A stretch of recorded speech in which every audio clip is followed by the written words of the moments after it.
How do you define the undefinable? I don't know if you've ever tried to put something that you can't explain into words before, but it's not easy. When asked to describe how I feel about my kids, I find myself unable to explain it. I can say I love them, sure, but even that word doesn't seem to be deep enough to express the commitment I've made to my children. When I'm asked how I feel about my wife, I find myself in much the same predicament. My family, my friends, the love I have for Christ and His church, those are things that I find difficult to define, not because I don't know what they are, not because I don't know how I feel, but simply I feel like there's no language good enough to express it. You ever found yourself there? You ever found yourself there, not positively, but negatively? When you see something horrible happen, something bad happen to someone else, someone you love, or even to yourself, and you find yourself awestruck. I'm going to steal a little bit. The comedian Bill Engvall years ago had a bit on the word awesome. I don't know if you've ever heard this or not, but I think it's pretty funny. And I'm going to steal from his repertoire just a little bit to tell you about it. That word awesome means to be struck with awe and wonder, and it gets used too often today. In fact, I admit I myself have been guilty of this from time to time, where something will happen, something really great, or I'll see like a good movie or something like that, or something will happen on TV, and I'll be watching a game or something, and it'll happen, and I go, man, that was awesome. But that's not really what the word means. We've misdefined what the word, to quote Bill Engvall, here's the difference between how we use it and what awesome really means. Here's what awesome really means. If you get audited by the IRS and they decide that they owe you money, that's awesome. What it means to experience something that is awesome, you see, we typically only say that about something that was great, right? Oh, it was awesome. Oh, that movie was awesome, or that game was awesome, or that steak was awesome. We almost only use it positively, but the word is actually interchangeable. It doesn't necessarily always mean something good. It can mean something bad. We just celebrated, or celebrated is the wrong word, but we just remembered it a couple of days ago. 9/11, by the definition of the word, was awesome. Not because it was good, but because, I don't know, I'm sure you remember where you were when you saw it happen, if you saw it happen. I watched it on live TV myself. I remember standing in my living room looking at the TV, and as I watched the towers fall, I didn't have words. I was awestruck. By that definition, it was awesome. There's a song we sing, and it says that our God is what? An awesome God. Now, we don't mean that Bill and Ted awesome. I think that we often define it that way. Oh, God's awesome. That's not what the song means, though. Our God is an awesome God.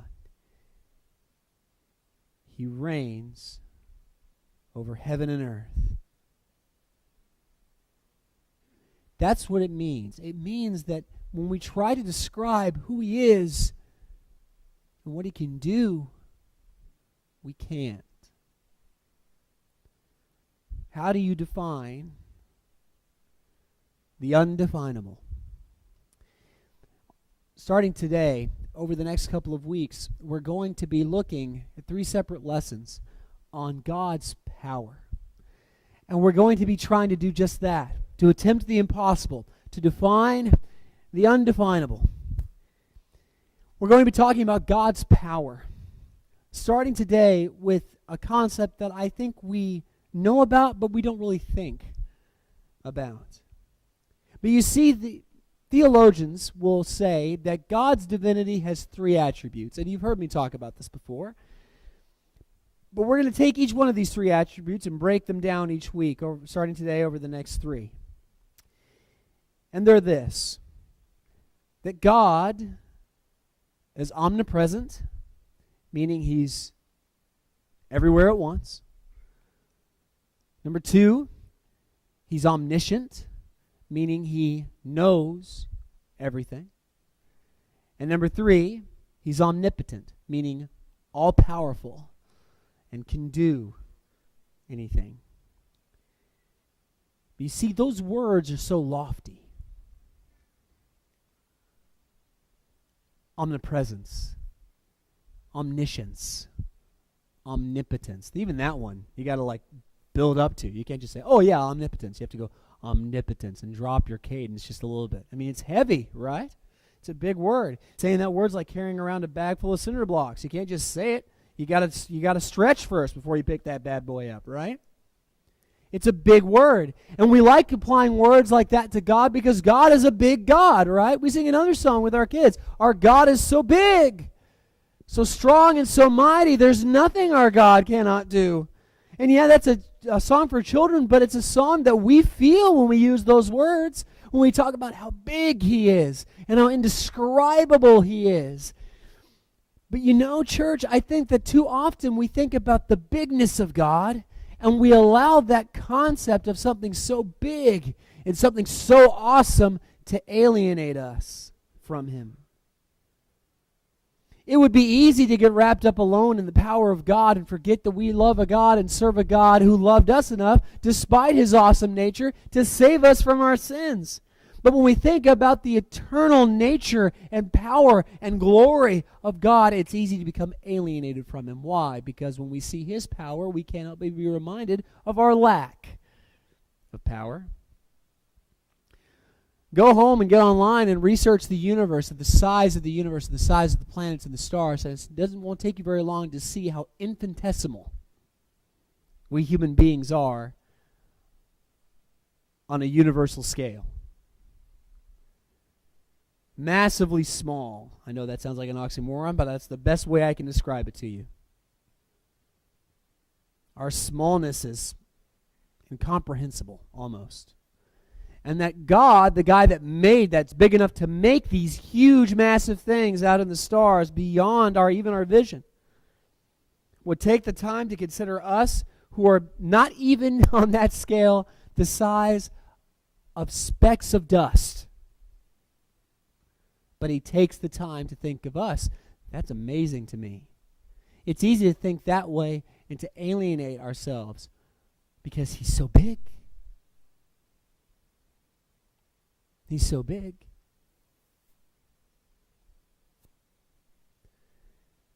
You ever seen a polar bear cub? I know that sounds way out of left field, but just follow me on this. But you ever seen a polar bear cub and gone, "Aww"? I've decided there's 2 ways to see polar bear cubs. There's seeing them online from the safety of your living room and going, "Look how cute they are." And he's like, "I just want to hold them and cuddle them and snuggle them to death." That's from your living room. But then you go to the zoo and you see a polar bear cub in the enclosure with mom. And you say what? "Oh, he's so cute." And then mom kind of looks at you and you go, "Let's move on." Why is that? Well, because polar bears are terrifying. They really are. I think that when we make God, I think we should make God big, but I think when we make God too big, He goes from a loving God that we have an easy time going before to a God who is terrifying. And yes, Solomon does say that the fear of the Lord is the beginning of wisdom, but he doesn't say that the terror of God is the beginning of wisdom. I don't think God wants us to be terrified of him. I think he wants us to know who he is, what he's capable of, but he doesn't want us to be scared of him. Brothers and sisters, are there people out in this world right now that are scared of God? You bet. I would bet you dollars to donuts that there are people in this room that are scared of God because he's so big. That concept so far-reaching.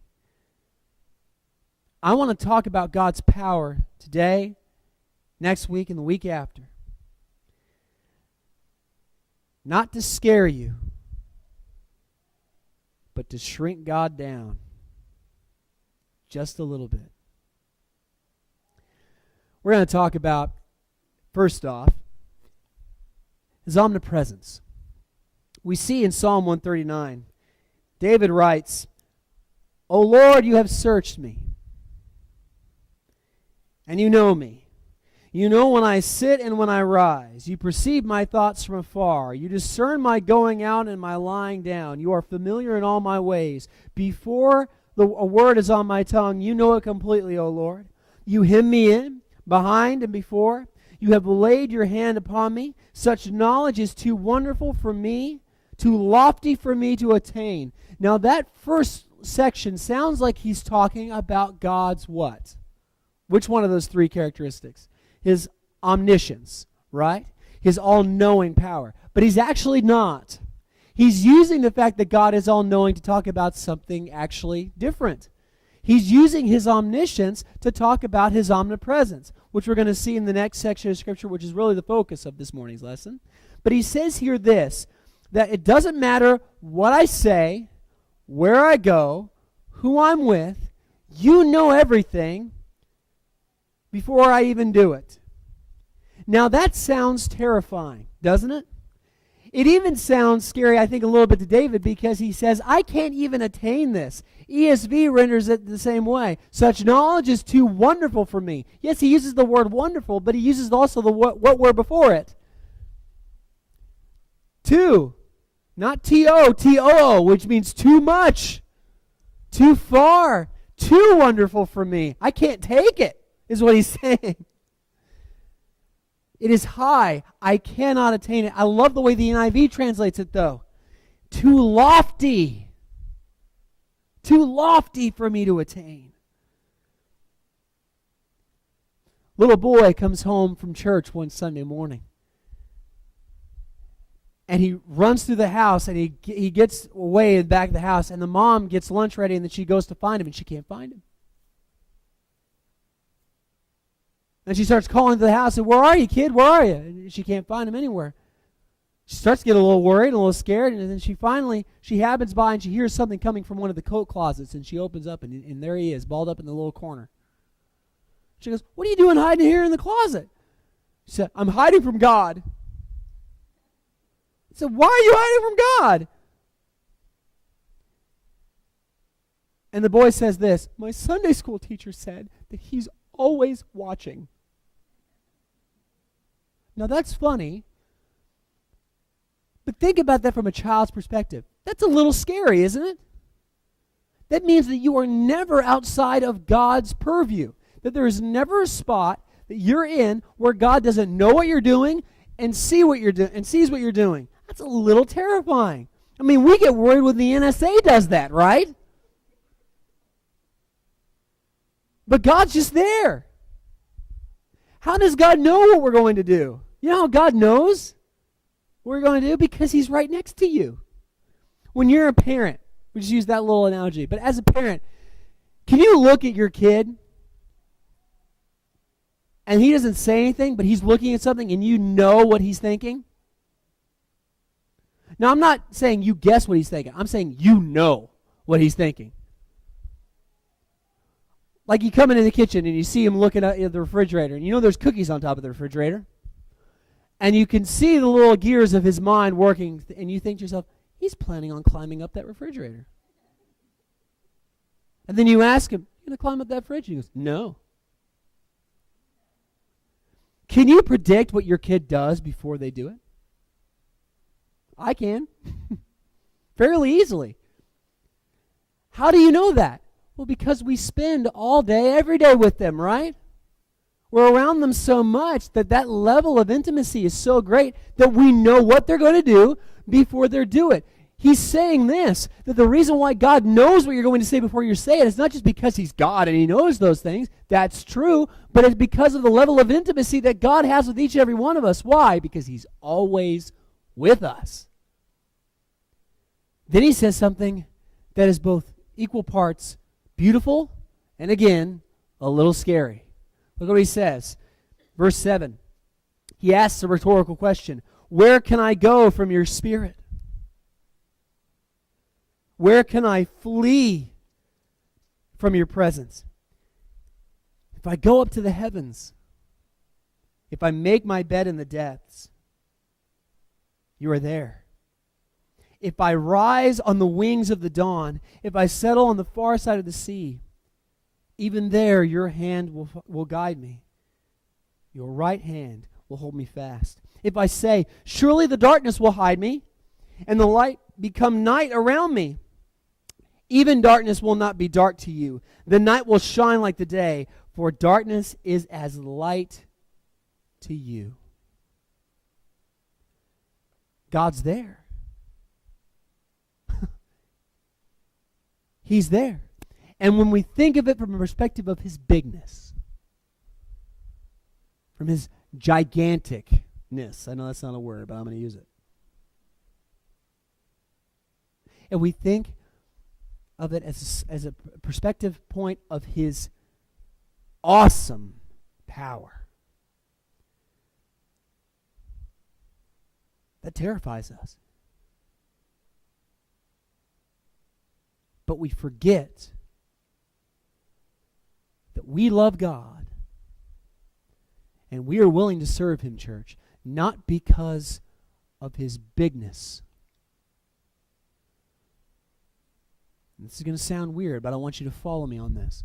We love and serve God not because of his bigness, but because of his smallness. It is the smallness of God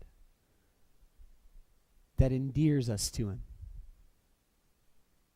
It is the smallness of God that makes us love him unconditionally.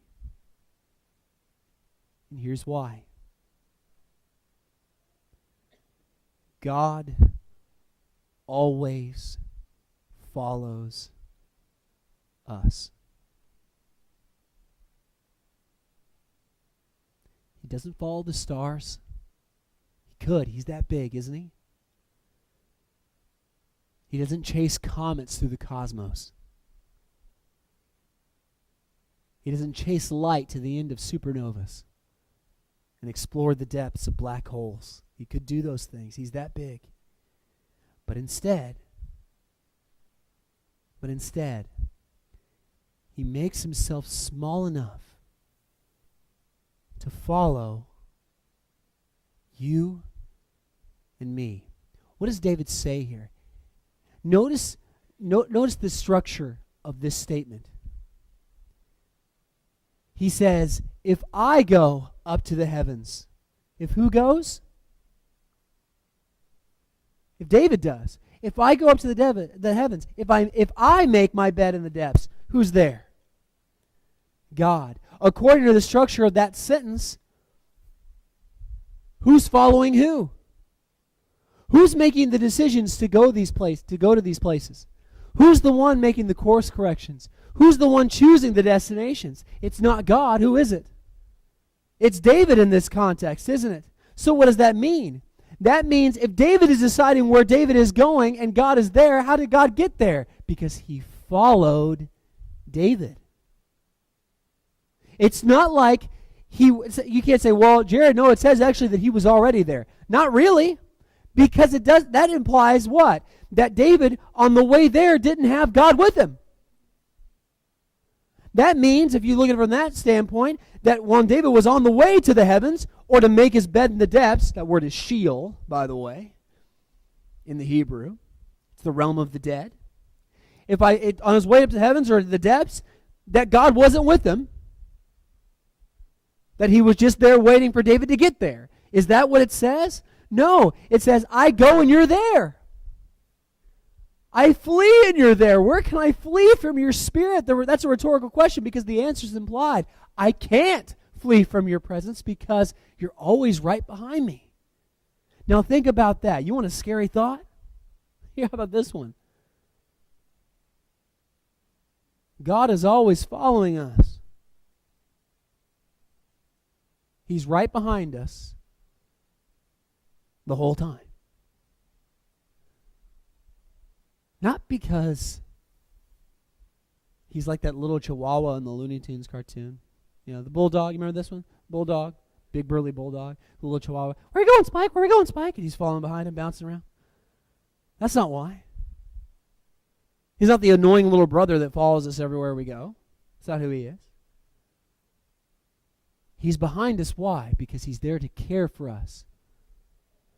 He says something so powerful there. Why? Because he's telling us that even if I try to get away from you, your hand is there to hide me. It's there to comfort me. I can't get away from your love. I can't get away from your comfort. I can't get away from your care. That is always there. Always.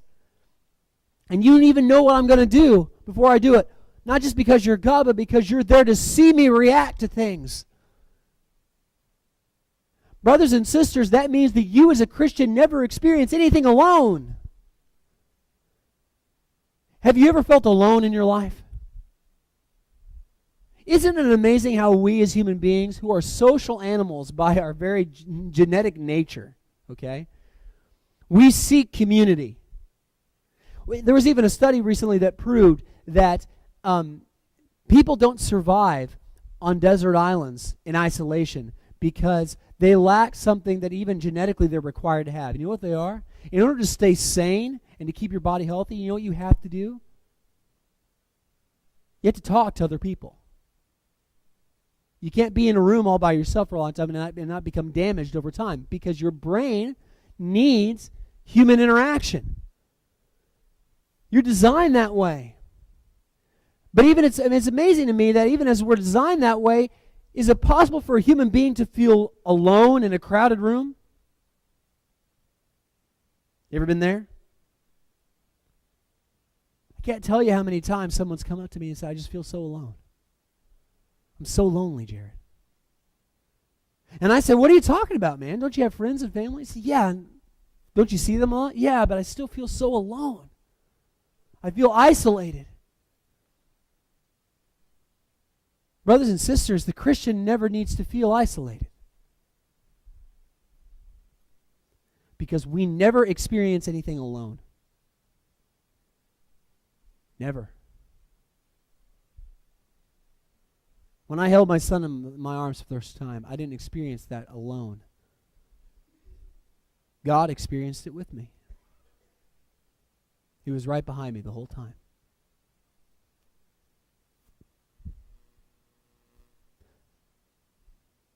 When I woke up as an 11-year-old boy and had to ask my father whether or not my mother was dead,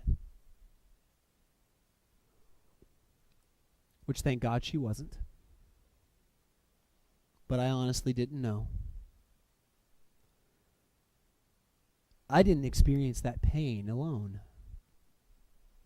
God was right behind me the whole time. You see, we make God too big by putting him in front, by showing his glory. Look how big he is. Look how monstrous in size he is.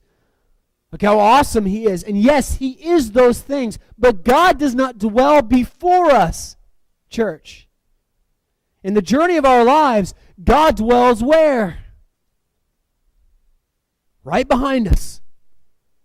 We're the ones that pick the destinations.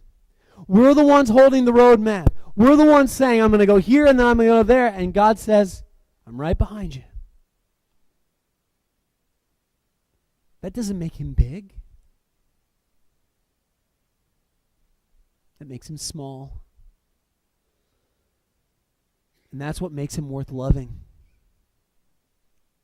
He's always there. I'm going to end this morning with something that's been overused in churches all across this country, to the point to where I typically don't ever reference it, but I sat at my computer this week working this lesson out, studying it, and so I'm going to say this, I'm going to say that, I'm going to say this. And this poem popped into my head, and I thought, oh, don't say that. That is printed on almost every Church of Christ bathroom in the country. I can count maybe on one hand the number of churches that I haven't seen this picture or plaque or poem in some form. I guarantee you've seen it. I thought it's too used. It's too easy a leap. I want to be dynamic. I want to be new, but I thought it's too good. I got to use it. I got to. So here we go. A man walking on the beach looks behind him and sees his footprints in the sand. See, I said that immediately, and you went, yep. You know this one, right? And he sees two sets of footprints. But then there's portions of his journey where he only sees one. Like, yeah, Jesus was carrying him. I'm not even going to do the whole thing because I don't have to. That's become trite because we've heard it so often.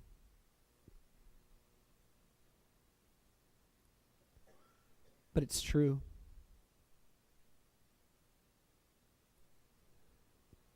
I think it's become trite because we too often focus on the part where he carried us.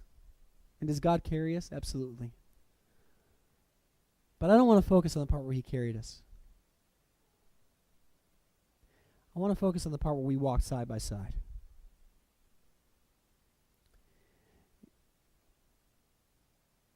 God said, let there be light. And there was light. He is all powerful.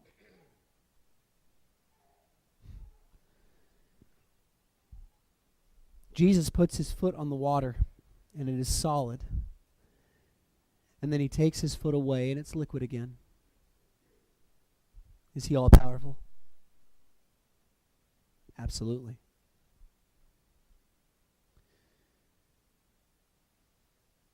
Moses stands with his feet wading in the waters of the Red Sea and raises his staff, and by the glory of God, God's Holy Spirit splits that water right down the middle. Is he all powerful? Brothers and sisters, that guy, the guy that can do those things, doesn't follow comets. He doesn't explore the depths of the cosmos. He makes himself small enough to follow a weak, imperfect, and misguided soul on a planet in one of the back corners of the universe. Not because of his greatness, not because of his power, but because of his defining characteristic. God is what? Love. You do not sit in this pew alone this morning. God is with you. He's watching you. Right there. The whole time. He's going to watch you while we stand and sing the song we're about to sing. Maybe even hum a few bars with you. But he's also here next to you to hear the invitation that I give you this morning. That if you want to be his and give yourself over to him, you should come. If you want to be recommitted to him, you should come. And make that request known to the church so that we as a group can help you do that. That's the invitation I give you at this moment. He just heard it because he's right next to you. But remember, God isn't the one that chooses the destinations. Now, if you choose not to listen to that invitation, and you choose to stay in your seat instead of walking down this aisle while we sing and sitting up here so that we can address your need, and that's your choice. And God will follow you to the end of that decision. But where do you think he would rather follow you? Out that door or to the foot of his cross? The decision is yours while we stand and sing.